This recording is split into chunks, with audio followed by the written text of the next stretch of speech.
पण एक सांगतो तुम्हाला, म्हणजे मला उपाय सांगा बरं, आम्ही कसं राहिलं थोडा मोकळा करणार आहे.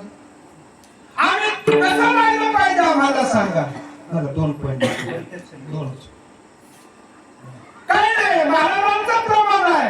जर तुम्हाला त्या ठिकाणी आपल्या जीवनातला आनंद मिळवायचा असेल आणि आपलं हेतू तुम्हाला साध्य करायचं असेल तर महाराजांच्या प्रमाणातलं पहिलंच त्या ठिकाणी टोक आहे, राम राम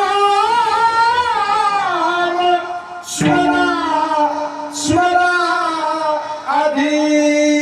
तुम्ही काय करा, तुम्ही भगवान परमात्म्याचं नामचिंतन करा. आणि पुन्हा त्या ठिकाणी सांगितलं, आपली ती उपाधी आहे ना, ती उपाधी टाकण्याचा प्रयत्न करा. मी कोण आहे?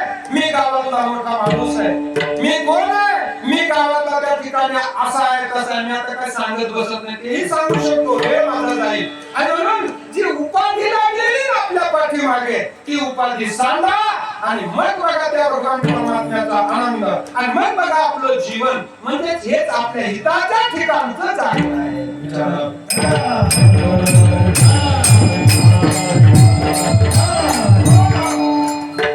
ज्याला रोग झाला नाही त्याचा विचार करू नका.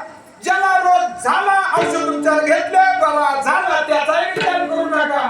पण तिसरा असा आहे, रोग झाला, औषध उपचार घेतो, डॉक्टरच्या सल्ल्यानुसार वागतो, पण त्याचा रोग बरा होईना. आता मी पुन्हा दुसरा प्रश्न तुम्हाला विचारतो, रोग बरा होण्याकरता गरज कशाची आहे?